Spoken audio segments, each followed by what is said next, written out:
¿Aceptará usted los resultados de las elecciones independientemente de quién gane?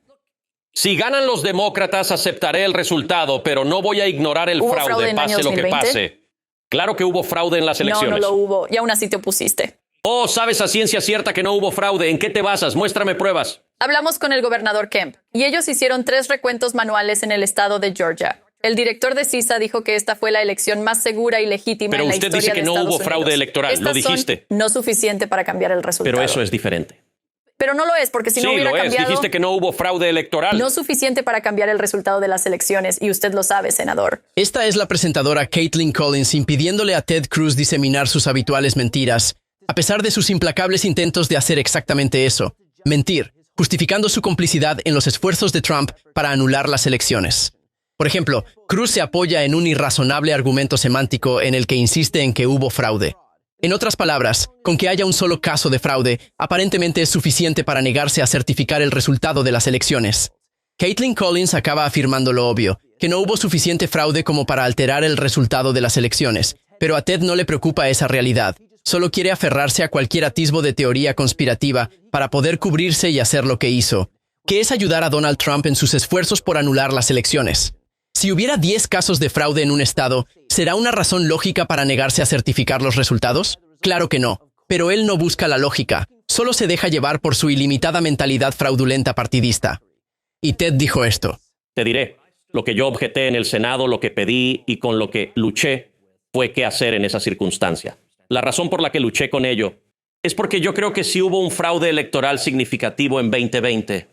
Ted puede creer que hubo fraude electoral en 2020, pero recuerda que la campaña de Trump llevó este asunto a los tribunales en 65 casos diferentes. Y solo ganaron un caso, que solo acortó un plazo de revisión en Pensilvania de 9 a 6 días. Estos tramposos no fueron capaces de probar un solo caso de fraude, y eso fue ante varios jueces que el propio Donald Trump nombró.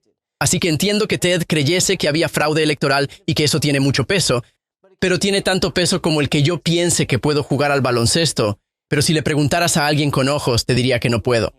El amigo de Ted, Ben Shapiro, dijo una vez, a los datos no les importan tus sentimientos. Y Ted le habla a Caitlin Collins sobre un precedente de los 1800, estableciendo que debimos tener una comisión de 10 días en la que profundizáramos en las complejidades de lo que ocurre. Pero seamos perfectamente claros. Dejando a un lado todas las estupideces de Ted Cruz, él no quería esta comisión porque tuviera precedentes históricos. La quería porque creían que cuanto más retrasaran la certificación de Biden, más dudas sembraría en los resultados de las elecciones y ayudaría a Trump en sus esfuerzos por anular los resultados. Noten esto también. Trump tuvo una llamada con el fiscal general en funciones Jeffrey Rosen y el vicefiscal general en funciones Richard Donoghue. Donoghue tomó notas que fueron proporcionadas al Comité de Supervisión de la Cámara de Representantes, y las notas muestran que Trump presionó a Rosen y a Donoghue para declarar falsamente que las elecciones eran ilegales y corruptas, después de que justicia no encontrase pruebas de fraude electoral generalizado. Y cito, «Solo di que las elecciones fueron corruptas y déjanos el resto a mí y a los congresistas republicanos». Todo esto evidentemente formaba parte del plan de Trump. Ted Cruz no estaba pensando en esto basándose en precedentes históricos. Por el amor de Dios. Estaba ayudando a Trump, quien le dijo su plan a los funcionarios del Departamento de Justicia, y Ted Cruz fue su cómplice. Es un cómplice criminal, y nada más. ¿Y qué sería de una aparición republicana en televisión sin culpar a los demócratas? Ted compara lo que hizo Trump con lo que hicieron Hillary Clinton o Stacey Abrams. Y lo único que merece la pena señalar es que ninguno de los dos incitó insurrecciones porque no aceptaban el hecho de que habían perdido. Así que Ted puede culpar a otros para intentar eximirse de responsabilidad, pero la clara verdad es que existen 0 precedentes de lo que Donald Trump y todos sus cómplices hicieron tras las elecciones del 2020. Son enemigos de la democracia, los únicos en la historia de este experimento de más de 200 años, quienes se niegan a acatar el traspaso pacífico del poder.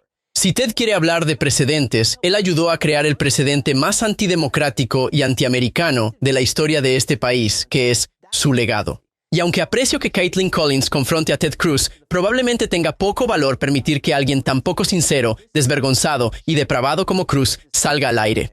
No actúa de buena fe, es un salamero y tramposo peligroso cuya única prioridad es consolidar el poder para sí mismo y su partido. El lado positivo de todo esto es que tal vez unas cuantas personas más vieron lo mismo que yo. Antes de irte, suscríbete a mi canal. Empecé este canal porque los republicanos tienen el control total del español en los medios de comunicación. Así que para ayudar a los progresistas, suscríbete y comparte los vídeos con tus amigos. Marcará una gran diferencia. Y muchas gracias por vernos.